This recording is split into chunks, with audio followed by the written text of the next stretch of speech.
ఎన్నికలకు ముందు కూడా ఒక చిన్నపాటి గెట్ టుగెదర్ లాగా పెట్టుకోవడం జరిగింది. ఆ తర్వాత మళ్ళీ కలుద్దాం అనుకున్నాం. ఎప్పుడు ఉరుకుల పరుగుల జీవితం అయిపోయింది.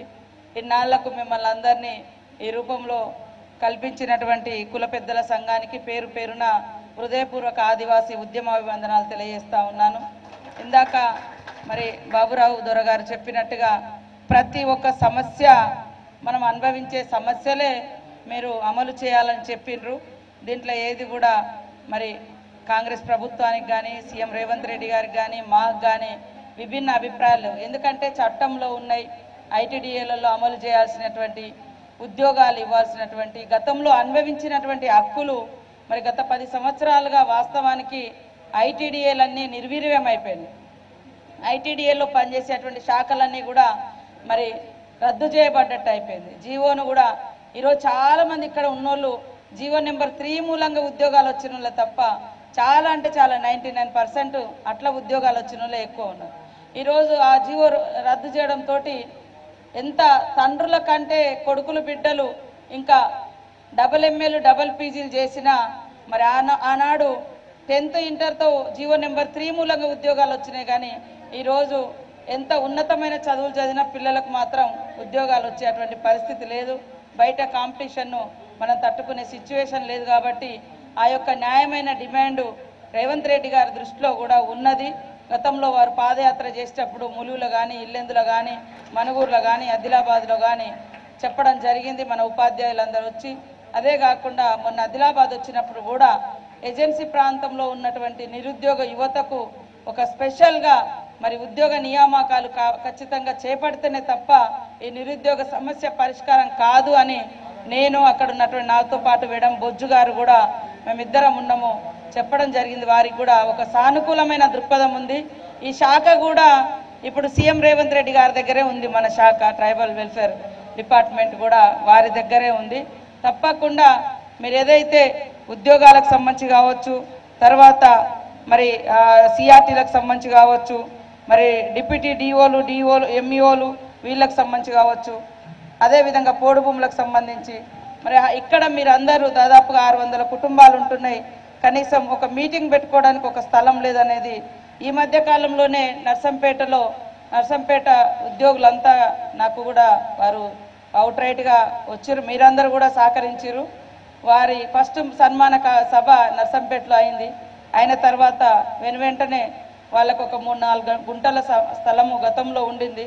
దాన్ని అలాట్ అయ్యే విధంగా కూడా చేయడం జరిగింది. ఐటీడీఏ నుంచి కూడా ఇప్పించడం జరిగింది. తొందరలోనే వాళ్ళకు ఒక భవనాన్ని నిర్మించే విధంగా కూడా నేను కృషి చేస్తున్నాను. ఈ సందర్భంగా తెలియజేస్తా ఉన్నాను. నర్సంపేటలో ఉన్నటువంటి ఉద్యోగులకు మీది కూడా ఇక్కడ ఉన్నటువంటి ఎమ్మెల్యేలు అదేవిధంగా మరి కలెక్టర్స్తో మాట్లాడి, ఎందుకంటే ఇంత పెద్ద సమూహం ఉన్నప్పుడు కనీసం ఒక మీటింగ్ పెట్టుకోవడానికి అలాయ్ బలాయ్ తీసుకోవడానికి మరి ఆచార సాంప్రదాయాలు చర్చించుకోవడానికి కూడా అవకాశం లేకుండా ఉంది.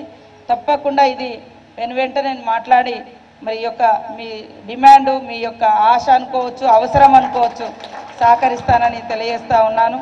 అదేవిధంగా ఇంకా చాలా విషయాలు కూడా యూనివర్సిటీలలో ఉద్యోగాలు కానీ ట్రైకార్ ద్వారా అర్హులైనటువంటి వారికి కానీ ఇసుక రీచ్లకు సంబంధించి బస్సు డిపో అయితే ఆల్రెడీ లైన్లోనే పెట్టినాము. తప్పకుండా తొందరలోనే దాన్ని అన్నట్టుగా గతంలో వచ్చినా కూడా 2 ప్రాంతాల మధ్య గొడవలు సృష్టిద్దామని చాలామంది చూసారు. అటు ఏటు నాగరానికి ఎందుకు ఇవ్వాలి, ములుగుకి ఎందుకు ఇవ్వకూడదని ములుగోళ్ళని రెచ్చగొట్టే ప్రయత్నం చేశారు. కానీ నేనేమన్నట్టు ఎక్కడ అవసరం ఉంటే అక్కడ ఎవరికి అవసరం ఉంటే అది వాళ్ళకి ఇవ్వాలి అనే ఉద్దేశంతో నేను మొన్న గెలవక ముందు నుంచి ఎమ్మెల్యేగా ఉన్నప్పటి నుంచి ఏటు నాగారం కేంద్రంగానే బస్సు డిపో ఉండాలని స్పష్టమైన అభిప్రాయం చెప్పేసినాం. ఇప్పుడున్నటువంటి స్థలాల్లో కూడా తొందరలోనే బస్ డిపో నిర్మాణం కూడా జరుగుతుంది. ములుగులో మేమేమనుకుంటే మంచి బస్ స్టాండ్ ఉండాలి, కానీ ఏటు నాగరంలో మాత్రం బస్ డిపో కూడా ఉండాలి. ఎందుకంటే ఏటు నాగరం చుట్టుపక్కల 5-6 ఏజెన్సీ అటవీ ప్రాంత మండలాల ప్రజలు ఉన్నారు. అక్కడ దాకా బస్సు పోతేనే బస్ డిపో ఉంటేనే బస్సులన్నీ అక్కడ దాకా పోగలుగుతాయి.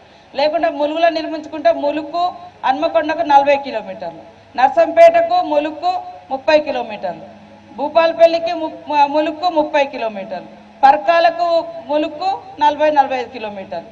ఇదంతా కూడా ఇక్కడ ఉంది. కానీ 100 కిలోమీటర్ల హన్మకొండ నుంచి ఉన్నది ఏటు నాగారం. అటు లోపల కూడా ఆ ప్రాబ్లం ఉంది. కాబట్టి దాని మీద స్పష్టంగా ఉన్నాం. ఈ డిమాండ్స్ అన్నీ కూడా ఖచ్చితంగా మరి నా ద్వారా ఏది నేను వివిధ శాఖల మంత్రుల ద్వారా ఏది కూడా బాధ్యత తీసుకొని నిర్వహిస్తానని తెలియజేస్తా ఉన్నాను. మరి మొన్న 2014లో వచ్చినటువంటి ట్రైబల్ యూనివర్సిటీ ఆనాడు కాంగ్రెస్ ప్రభుత్వం రాజకీయాలు కాదు కానీ ఆనాడు సోనియమ్మ గారి ఆధ్వర్యంలోనే ట్రైబల్ యూనివర్సిటీ ఆంధ్రకు ఒకటి తెలంగాణకు ఒకటి ప్రకటించడం జరిగింది. కానీ 10 సంవత్సరాల నుంచి దాని యొక్క పురోగతి లేక ఇబ్బంది పడుతుంటే ఎప్పటికప్పుడు అధికారుల వెంటబడి మరి ఈరోజు మళ్ళీ ఆలోచన వస్తే మళ్ళీ ఏముంటుందో అని వెంటనే క్లాసెస్ ఓపెన్ అయ్యేటట్టు కూడా సంబంధిత మంత్రుల దగ్గర అదేవిధంగా మరి రాష్ట్రపతి దృష్టికి తీసుకెళ్లడం, సంబంధిత మంత్రుల దృష్టికి తీసుకెళ్లడం, అట్లా మొన్ననే అక్కడ సెంట్రల్ యూనివర్సిటీ మన ట్రైబల్ యూనివర్సిటీ తరగతులను కూడా ప్రారంభించడం జరిగింది. ఖచ్చితంగా అక్కడటువంటి మన యువతకు కూడా అవకాశాలు ఉంటాయి. కొంత 7% అంటే 7% కాదు 40-45% దాకా కూడా సీట్స్ కానీ మరి ఉద్యోగ ఉపాధి నియామకాలు కూడా జరుగుతాయని తెలియజేస్తా ఉన్నాను. ఏ సమస్య ఉన్నా మొదటిసారి నాకు ఒక ఆదివాసీ బిడ్డగా కోయ బిడ్డగా ఈ అవకాశం రావడానికి ఆ ప్రాంత ప్రజలందరూ కూడా నన్ను గెలిపించారు. మీరందరూ కూడా కష్టపడ్డారు. నేను గెలవక ముందు నుంచి ఒకటే మాట చెప్పిన, ఈసారి ఖచ్చితంగా గెలుస్తా మంత్రి అయి మన ఊర్లలోకి వస్తా అని. మరి గెలిచిన నాటి నుంచి కూడా ప్రతి ఊరు ప్రతి పల్లె తిరుగుతూ రోడ్లు కానీ విద్యా వ్యవస్థ కానీ మరి ఏ అవసర జాతర సంబంధించి కూడా మొన్న మీరు చూసిర్రు. ఎంతో మంది రకరకాల కుట్రలు చేసిన ఒక ఆదివాసీ బిడ్డగా మరి సమ్మక్క సారక్క జాతి బిడ్డగా మీ బిడ్డగా మన చేతుల నుంచి నడిపించుకునేటువంటి గొప్ప అవకాశం కూడా దక్కింది. ఇప్పుడు ఆ చరిత్రను సమ్మక్క సారక్క చరిత్రను వక్రీకరించబడకుండా ఒక శిలాశాసనాన్ని ఏర్పాటు చేసి గొప్పగా అభివృద్ధి చేయాలని మరి భూములు కూడా అక్కడ కొనుగోలు చేసి చరిత్ర అక్కడ చూడగానే ఆ సమ్మక్క సారక్క చరిత్ర ఇది అనే విధంగా కూడా డెవలప్మెంట్ యాక్టివిటీస్ కోసం దాదాపుగా 25-30 కోట్లను కూడా తొందరలోనే కేటాయించి అక్కడ భూమి సేకరణ కానీ జంపన్న వాగు సుందరీకరణ కానీ ఆ స్థలం యొక్క చూడగానే వాళ్ళ చరిత్ర వాళ్ళ పోరాట రూపం వచ్చే విధంగా కూడా శిల్పులతోటి ఒక గొప్ప మేధావులతోటి కూడా చర్చ చేస్తూ ఉన్నాము. ఇట్లా మనం ఇవాళ ఉంటాం పోతాం కానీ మరి 800 ఏళ్ల నాటి సమ్మక్క సారక్కను ఈరోజు మనం అందరం పూజిస్తూ ఉన్నాం. 800 ఏళ్ల నాటి చరిత్ర వాళ్ళది ఈరోజు మనం పూజిస్తూ ఉన్నామంటే వాళ్ళ యొక్క త్యాగాన్ని పూజిస్తూ ఉన్నాం, వాళ్ళ యొక్క గొప్ప మనసును ప్రపంచానికి తెలియజేస్తూ ఉన్నాం. కాబట్టి అందరం మంచి మనసుతోటి ఒకరికొకరు అండగా ఉంటూ ఒకరికొకరు జోడుగా ఉండాల్సిన అవసరం ఉంది. ఇక్కడ మనం అందరం కూడా గ్రామాలను వదిలిపెట్టి మరి ఇక్కడ స్థిర నివాసాలు ఏర్పాటు చేసుకున్నారు.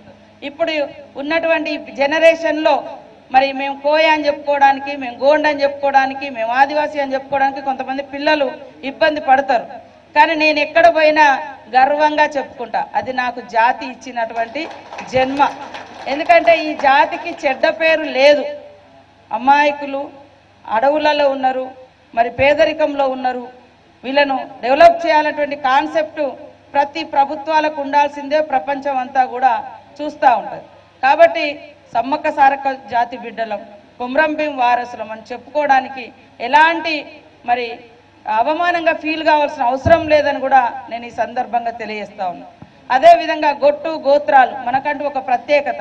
ఇప్పటికే భాషను మర్చిపోయి బయట ఎక్కడికన్నా పోతే మీరు ఆదివాసీ అని ఏంటిది, కోయ అని ఏంటిదంటే భాష లేదు. కనీసం ఆ గొట్టు గోత్రాలు అన్నా గుర్తుంటే ఈ పిల్లలకు కనీసం వావి వరుసలు కూడా తెలుస్తూ ఉంటాయి. కాబట్టి ఖచ్చితంగా ఇలాంటి సమూహ మీటింగ్లు అయినప్పుడు ఏ ఇంటి పేరులో ఏ నెంబర్కి వస్తారు, ఏ గోత్రం కిందకి వస్తారు, ఎవరెవరు వరుసలు ఉంటాయి ఎవరెవరు కాదు అనేది కూడా ఒక స్పెషల్ తరగతి లాగా అప్పుడప్పుడు ఇలాంటి క్లాసులు జరుపుకుంటే అద్భుతంగా ఉంటుంది. మేము ఇక్కడ మీకంటే ముందు పాకాల కొత్తగూడలో కూడా మరి సమ్మేళనం పెట్టడం జరిగింది, ఆదివాసీ ఆత్మీయుల సమ్మేళనం.